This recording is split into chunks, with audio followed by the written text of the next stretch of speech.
brothers. The Baltimore brothers. The Baltimore brothers. The Baltimore brothers. The Baltimore brothers. The Baltimore brothers.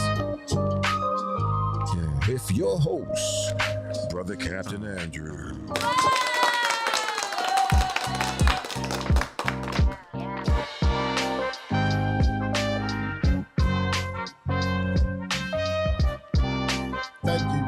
Thank you, Coyoteman Show. On behalf of Baltimore Brothers and the Baltimore City Youth Fund, I want to give a strong shout out to the Coyote Show Network for hosting the Baltimore Brothers format. Today we're going to talk about Youth Anti-Violence Series, Session 6, Baltimore Youth and Police Violence in Baltimore City. This is just a little taste of what we'll be talking about tomorrow at 6 p.m. We asking everybody that's watching live to register at bcyfund.org/events. bcyfund.org/events. And we'll continue to send that information out so you can register. And tomorrow we're expecting young men from facilities around the state of Maryland, along with students and recreation centers as well. We'll be hosting this live for this very important session. We have an awesome panelist. I'm gonna be introducing them one at a time, and they'll tell you a little bit about themselves, and then we're gonna get right into several questions.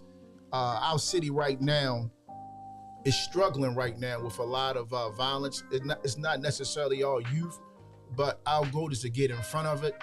But the men that we have in front of you has been doing his work, some for decades, some for a few years. But the bottom line is they good men. These men was handpicked by the staff of the Baltimore Brothers, and we work right aside these men. So we want to start first and foremost. We're going to start on my left and start with Brother Isaiah Muhammad. How you doing, Brother Isaiah? I'm good, Brother Andrew. How you feel? Man, we appreciate you coming. Absolutely. Taking a few minutes of a very important day. Yes, sir.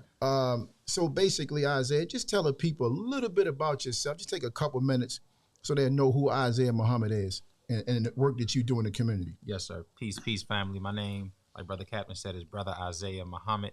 I work in the school system over at Connections, a community-based art school. I've been in the school system for almost 10 years, and I also work aside Brother Captain Andrew with Baltimore Brothers. We do a lot of work in the community, striving to help our youth, because a lot of times, a lot of things are thrown on our youth that they really don't deserve, but we want to strive to give them the proper platform and the proper guidance so that they can stop getting that blame and strive to do something with their life instead of, the things that they are doing. So thank you again, Brother Captain. Yes, sir. Awesome. And we want our people to know that, the audience to know that these men take this work serious, and this work is it's not for everybody. That's right. Because it's like we going into the fire, and a lot of people don't want to go into that burning building. But these men are the opposite of that, and they teaching and training young men along with striving to save their lives as well. The next brother, Dr. Tyrone Powell, really don't need no introduction. I've been working with Doc for almost a decade now, and one of my mentors who I respect and honor. I appreciate the wisdom and the knowledge and the training that he has. Doc, tell the people a little bit about yourself and the work you've been doing with young men and the work you do around the country, and anything similar to the title Baltimore Youth and Police Violence. Yeah, it's a mighty work, and again, I was born and raised here in Baltimore City. Served as a member of the Maryland State Police for a while, and a special agent with the Federal Bureau of Investigation, working across the country, really around the world, doing a number of things, from counterintelligence to terrorism to violent crime task force.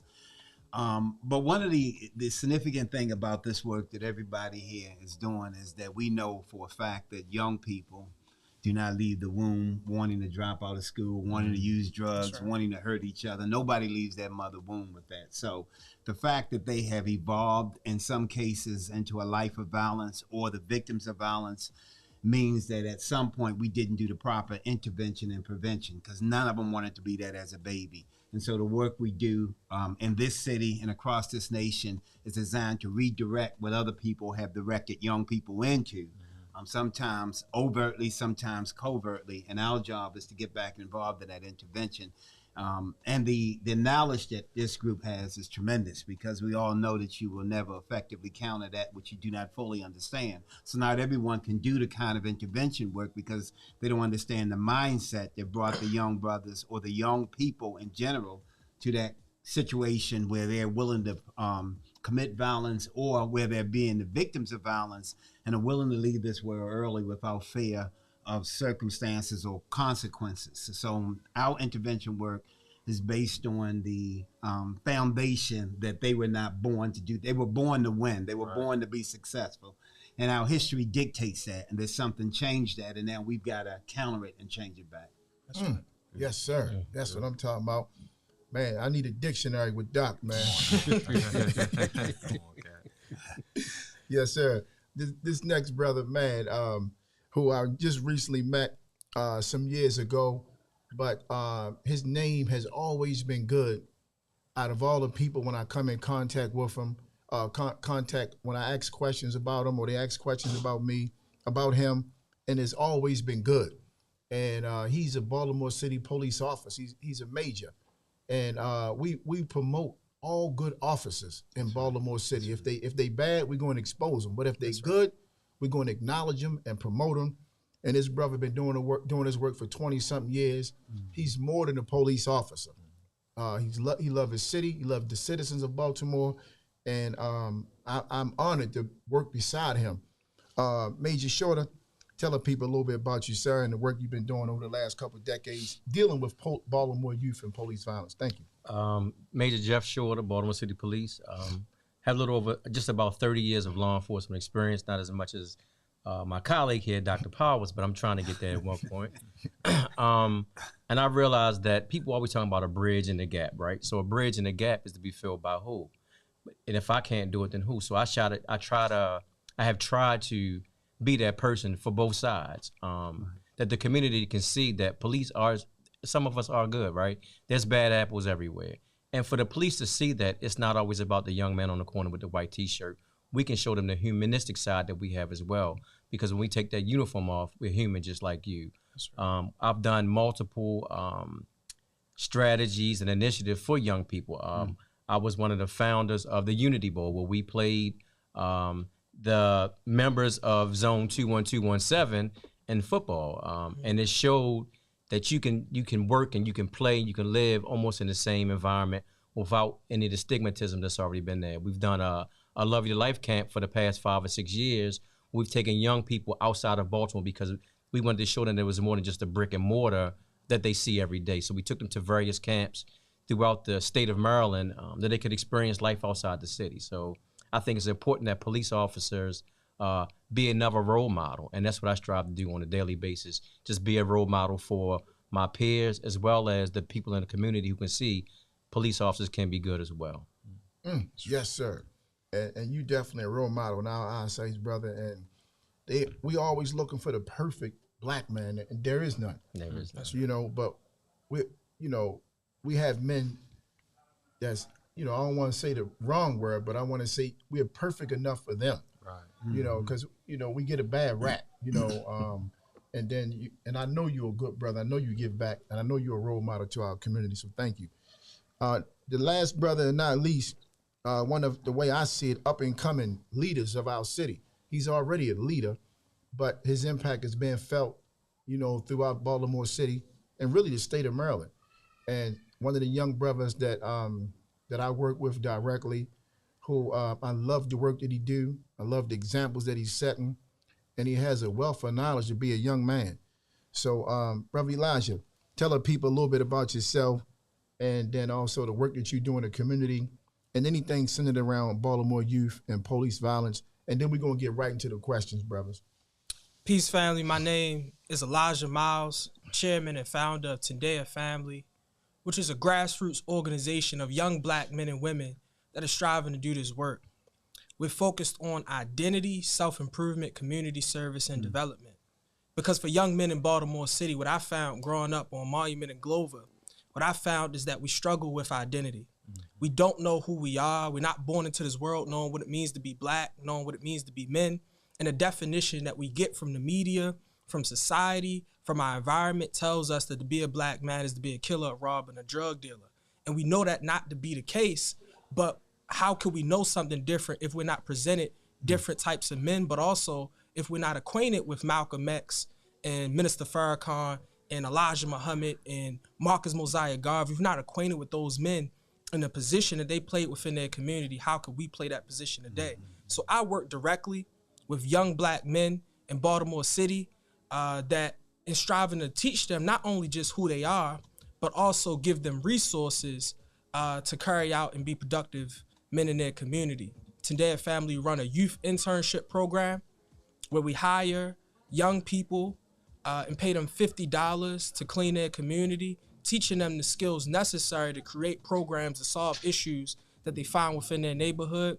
And I'm just happy to be here and jump into this conversation. Awesome. And we only got about 19 minutes. We're going to use all of it. That's right. But yeah, once again, I want to give a strong shout out to Coyote Show Network. And I want the brothers that's watching us in the community that's watching us to support this operation. It's black owned and operated. And the brother has a real studio, and we definitely should support black businesses. So we're going to get right into the question, Brother Isaiah. Yes, sir. So the title is Baltimore Youth and Police Violence.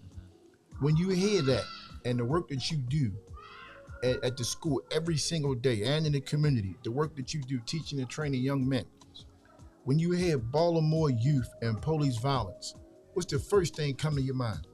The first thing that comes to my mind when I hear that, Brother Captain, is the word misunderstanding. Because a lot of times the youth misunderstand the police and the police misunderstand the youth. But if a conversation would take place and we would get a deeper understanding on the both backgrounds of the police officers and the youth, because at the end of the day, they're both human beings. They're just been in different circumstances, different conditions. One has a job title and the other has a job, which is really supposed to be just a student. But it's different things that they go through in their daily lives. But if there's a conversation would happen, they would sit down, we would get to the bottom of it, and we would break up that misunderstanding. Beautiful. Thank you. And Dr. Powers, man, it's a lot of young brothers being gunned down.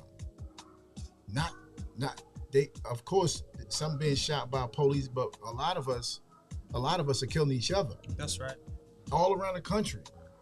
And it seems like when a police kills an officer, a young man, it blows up. That's right. Whether he's right or wrong, but when we kill him, it's like, damn, we've been killing each other forever. And the outcry is not as loud as it should be. But, what's your thoughts on that from a universal standpoint, and how can we connect the dots? Yeah, two things, though, I think that is important to clarify. The significance of police, when police wrongly take the life of someone, it's because there's always been a greater concern when the people in positions of authority, the government, go out and actually harm the people. In fact, the first 10 amendments to the U.S. Constitution, the Bill of Rights, were written to restrict government power because the people who wrote it say the greatest threat to the people is not the murderer, the rapist, or the robber. It's the government itself, because it has the legal authority, the weaponry, and the technology to create greater harm. So when we have a wrongful killing of youth by the police, it should gather more attention because of their position of authority. You're doing it from a position of authority. When young people kill each other, it is a horrific situation. However, what we do, we have to look at that differently because they haven't gone to an academy. They haven't been trained to serve and protect, and they haven't taken an oath to serve and protect. They're just miseducated, misguided, and misdirected, and that's our fault in and of itself. But we have to separate the two because on all too many interviews I've done with people, what they've come to say over and over again is they compare those two, and really what they're trying to do is confuse the issues. They are separate. When the government uses its power to kill its citizens, that is something different. We saw that in Germany with Hitler. We saw that in Russia and the Soviet Union with Stalin. We saw that in certain nations in Africa, and that's a greater threat. the killing of the youth by each other, the killing of black people by each other is an extraordinary situation, because we know it has come from a point of us being trained to do that, because that is not innate to us. But if you miseducate people and then you put them in a close environment, in close proximity to each other, where they have no room to move, no room to think, if you continuously have children whose parents don't know the art of parenting, because that's a major step too, because you have to develop children that know that they're not supposed to do harm to each other, they're supposed to elevate each other. And as Brother Isaiah said, that have self-confidence, as everyone on this panel has said, to have some self-confidence in themselves. They've got to know that history. And the reason why they don't know that history is simply not their fault. It's because we haven't taught them. That's right. Even in the Baltimore City school system in Baltimore, I guarantee you, they are not being taught this significant history. Look, this is the day after. This is April the 5th. April the 4th is when Martin Luther King was assassinated. We should have had an old event telling us exactly how that happened. We should never leave him standing on the balcony by himself at the Lorraine Hotel. There's so many lessons in that that young people would be attracted to, because they're attracted to violence, but we can take that violence, dissect it, and then undo it. But we've got to do it in a specific way. Our educators have to be better at getting into the minds of young people. As we know, young people learn from observation, participation, and demonstration. The last way they learn is a whole lot of conversation. In other words, especially with young men, men are very visual. You know what I mean? That's how we choose our mate. Not so much on her intellect in the beginning. Maybe after we talk to her, we will. But initially, we are attracted because of our vision. So they've got to see something different. They got to see the men that we're seeing up here on this panel. And then we've got to demonstrate something different every day and every way. I remember the Honorable Minister Farrakhan saying one day that he would like to wear a sweatsuit every day. He said, but the people wouldn't understand it. He said, I got to be an example even when I don't feel like being an example. I got to wear a suit and tie because I've got to show the young people something different. They can see the sweatsuit every day in their neighborhood.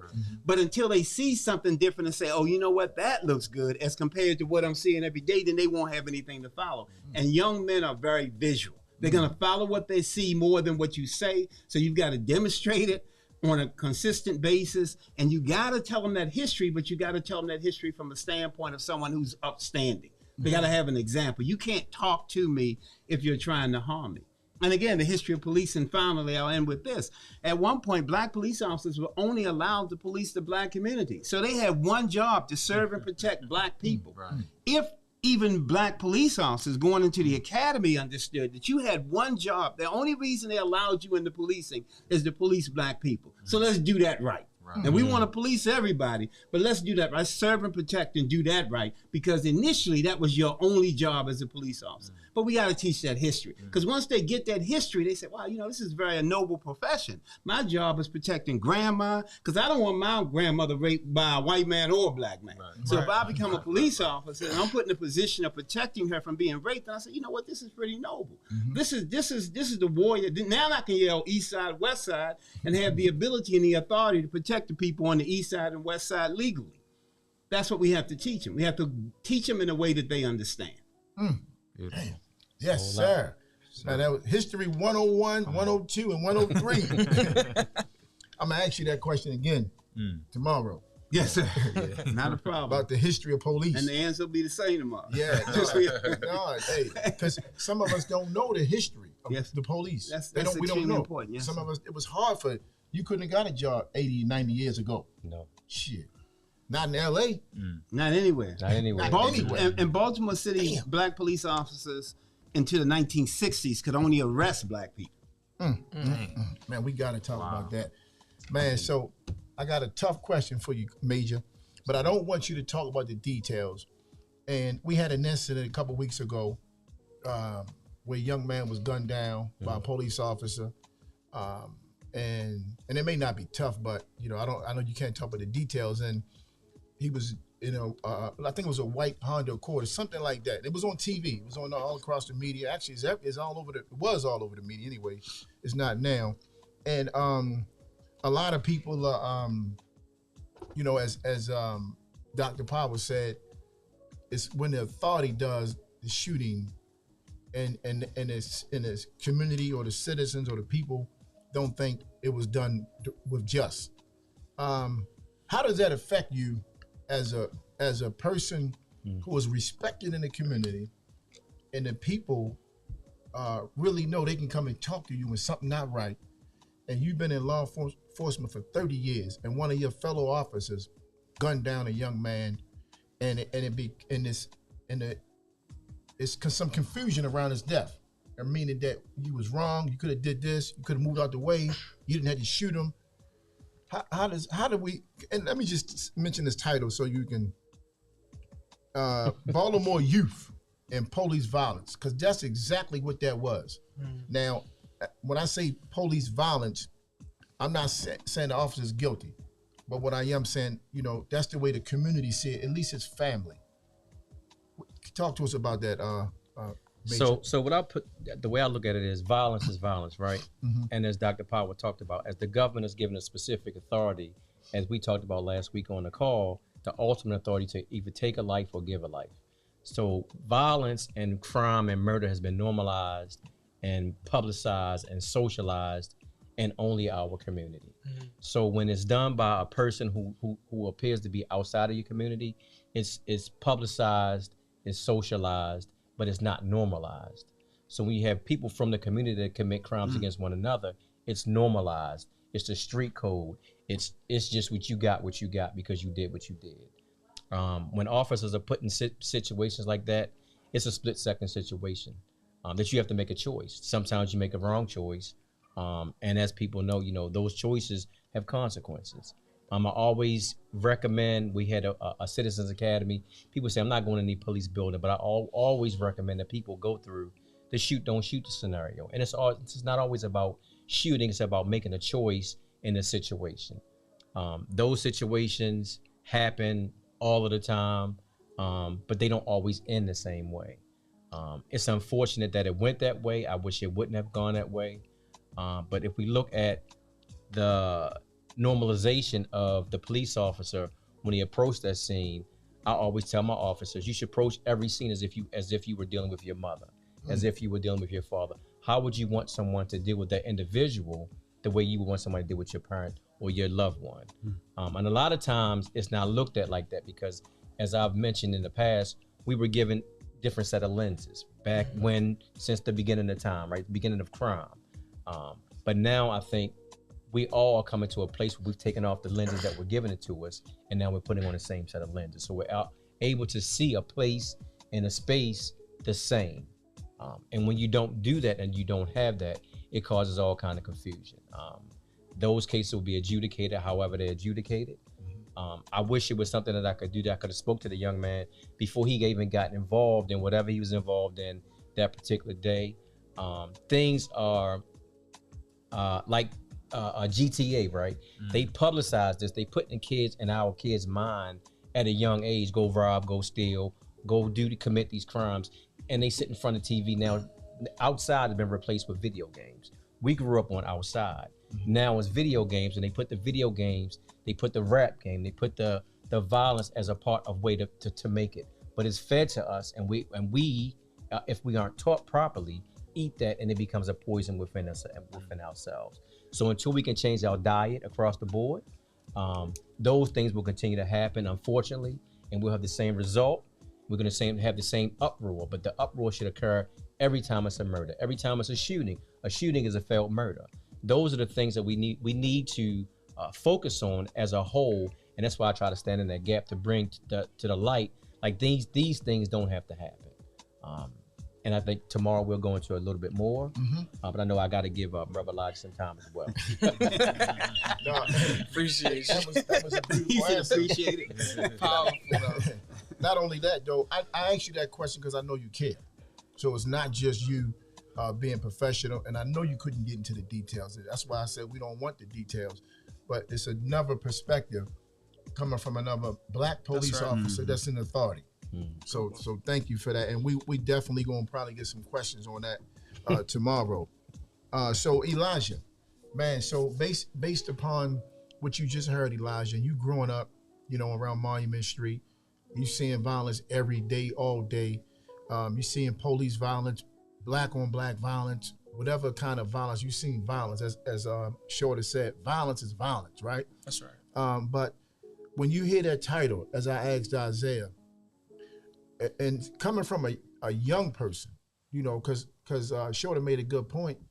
You know, a lot of times our young people get they get their answers from what they see. Mhm. It's not always what is the right answer. You know, they can watch a video game or something on social media and then they go by that because that's what they see. So when you hear that question, the subtitle on Baltimore police and youth violence and damn, let me get this right. Got it, Cap? Yes, sir. Youth violence in the Baltimore youth and police violence. Yes, sir. When you hear that, brother Elijah, give me your thoughts on that, brother. What it makes me think of is how our kids have been educated to be the robbers in a real life cops and robbers game. And so we grow up in these neighborhoods where from the time I was little, I knew it was us versus the police. I knew that. I never been involved in selling drugs, but I remember when the knockers jumped out on me one time and I just shot off running because I knew that's what you do. And my mother had to explain to the police officer, he don't know. I'm in somebody's backyard hiding behind trash cans because I knew that it's us versus them and I can't be the one they take away. So we're orientated and educated by virtue of these environments that are with a police car on every corner, that we're the robbers, they're the cops, it's us versus them. But the bad thing about that is that what we ingest is that we're the bad guys. And so even if, so that's why we say I'm dragging, I'm shagging, I'm doing my thing, I'm out for bad, because we've been orientated as black men that we are actually the bad guys in this real life cops and robbers story. So that's the sad part for me, because black men are so much more than that. And black boys are not that, but we don't know that because of the situations we're born in. So what it makes me think of is that when you got these young men who are natural warriors, where their duty, before police officers, their duty, real life, is to serve and protect their community, they have to be taught that. They have to be told that so that they know that I don't have to completely rely on the police. I don't have to completely rely on 911. I, as a man, a part of this community, it's my duty to serve and protect the community. It's not my duty to harm my community or destroy my community or protect this corner. I have a duty to protect all the people within our community and uplift that thing. And so what's sad to me is that you see black police officers on one side, that a lot of them be young men. And then you see black males on another side, and they're engaged in this cops and robbers game when really we all on the same side. So we just have to be reorientated, re-educated to know who we are as men, who we are as boys, and the boys have to be educated on who they are as boys so that they don't do things against their community and don't do things against their own community's self-interest. Yeah. Thank you very much. And what we're going to do is we're going to talk about responsibility and accountability next week. I mean tomorrow. Yes, Damn, I said next week. Yeah, because you sparked something, and the men has a responsibility to our youth. Right. That's right. Right. And so we got to deal with that, Isaiah. Yes, sir. What we got? 2 minutes. Yeah, just go with us. You can go on to 6:20. Okay, great. So we're going to try. Everybody take 2 minutes. We'll wrap this up. Yes, sir. So Isaiah, let's talk about that. Yes, sir. The responsibility Right. and accountability of the men teaching and training the youth, so situations won't happen. Right. Like what we just talked about with Major Shorter. Yes, sir. I mean, last week we had our all men's meeting, and I shared a story of a man that was talking to me. He said, "Man, these youth are off the chain." He said, "Man, what we gonna do with these youth?" And I asked him. I said, "Do youth raise themselves? Do youth teach themselves? Do youth guide themselves?" So you got to put something inside of the youth, so we can't just blame them. We can't pass the buck on them, because if they don't know better, then they can't show better. But like Doc said, I mean, to see it, then you can be it. What'd you say, Doc? They learn from, what is it? Observation, participation, and demonstration, and not a whole lot of what? Conversation. Because they used to being taught that all the time. So we got to show them something different. So if they can see it, they can actually be it. Beautiful. And Doc, get right into it, Doc. So what is the responsibility when you was coming up and getting into law enforcement? Do law enforcement has a responsibility to teach and train youth? Yeah, a couple of things here, real quick, because I know we're all the time. Yeah. We can finish this up. You take 3 minutes. And we can finish this up tomorrow. Let's not get twisted. Black people have always lived in the midst of violence, whether it was the Ku Klux Klan, whether it was Emmett Till, whether it was Medgar Evers. People say we live in communities now where we're traumatized. Our parents help us deal with that trauma. But don't ever think that any black person who have lived in the United States of America since slavery have lived in an environment that was free of violence. Emmett Till and all those other people can tell you that. So let's not forget that history, because that's important. The question is, how do we deal with that trauma and violence, and did we turn on each other or turn it inward, or did we deal with it in a different way? Those are the lessons that we have to put into our young people. Yeah, times are difficult, circumstances are difficult, but they were difficult during slavery. But Harriet Tubman didn't kill her own. She helped her own to get free because they were in the midst of violence. So the violence, the trauma part, we just have to learn, teach young people how to deal with that. That particular situation. And I've always said this. Kathy Pugh, when she was mayor of the city, brought me in and said, Doc, how do we deal with this? I said, first of all, you got to have organic policing. We've got to be, if you can't keep asking other people to police your community properly, you got to become the police. That's what the Irish did. The term paddy wagon comes from the fact that the Irish say, we keep getting arrested for minor violations. We're going to have records. We can't even run for office to get jobs. So they took over policing. That's why you had NARS here. You had, look across the country, you got Irish police chiefs everywhere, because they said, if we control policing, we control who gets arrested, who has a criminal record, and then in other words, we control their future. The paddy wagon was a wagon that went around and took Irish people who were fighting home so they wouldn't have criminal records. Now the paddy wagon don't take you home, but notice it's called a paddy wagon, which is an Irish term, because the Irish said, instead of asking other people to police us better, we're going to become the police. We're going to be the police chiefs, police ourselves, and then we get to decide what's a minor violation and what's a major violation, because there are major violations and there are consequences for actions. You just can't go out and shoot and kill people and not have consequences for that. Young people have got to know that too. As we grew up, our parents told us, you brought this on yourself. Now you are going to get a whipping here. There are going to be consequences to your action. I'm going to try to change your action. It's going to hurt me more than it hurt you, but guess what? It is going to hurt you, because there have to be consequences. So that mindset, I think, and teaching it in a way, like I said, seeing the world. When I was in the FBI working counterintelligence and counterterrorism, they said you've got to see the world through the eyes of the people who you're trying to change, not through your eyes. You don't have to say, well, how do I stop me from committing it? Because you would never do it. Now I got to see the socialization that brought this person to the kind of violence where they can randomly kill 3,000 people. I need to see, because then I can counter that kind of thought process. And we can talk more about that later. I know that we on a time limit here, and I don't want to. Yeah, hold that for tomorrow. We're gonna need that. So, in regards to the work that you've been doing, Major, and because Baltimore police violence is mentioned on this, and I know you take that a certain way, but can you just take a minute to talk about how you became the person you are and became a major, and how can that be mirrored so our young youth will know what to look for as well? I know you can't get that in 1 minute, but I'm actually at tomorrow as well. Yeah, so I'm gonna just do like Isaiah did. I mean, Isaiah did. So he made a statement one day on one of our men's walk. A youthless movement is a useless movement. Yes. And I've taken that and tried to just explain that to all of us, all of the police officers I can come in contact with, and I try to be a role model for them. The things that I've been doing was just trying to save people that I can save. My daughter is a great inspiration for me. I know sometimes she don't believe me, but she is. And she told me one day, Daddy, I just want to feel safe. So I listened to what she said, because she just turned 30. So people just want to be safe, right? That's right. And it's not just people, but police. Police are people. And Dr. Powers talked about the father of the modern day police, Sir Robert Peel, and one of his principles was the people of the police, and people of the police are the people. I truly believe that. The things that we need, the healing needs to come from inside, not outside. So we must heal internally inside the police department before we can try to help heal the community. Man, beautiful. Yeah, we covering a lot. Elijah, you got the last minute or two, but what would you say to our young people today that's faced with a situation, and when they wake up, like you used to wake up every single day, how do they not become a statistic?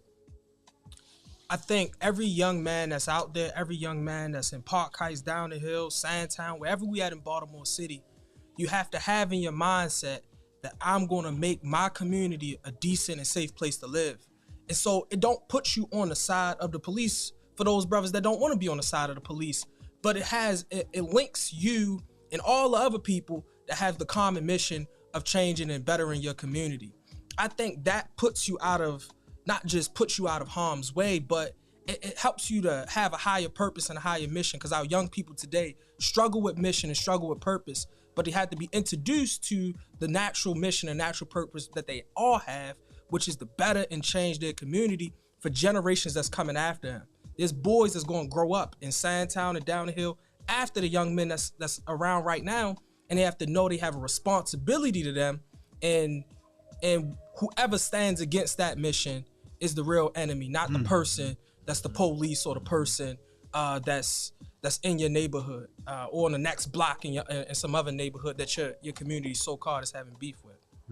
Beautiful, man. And we're going to teach them how to deal with that tomorrow, because they're going to have a lot more time tomorrow, 2 hours.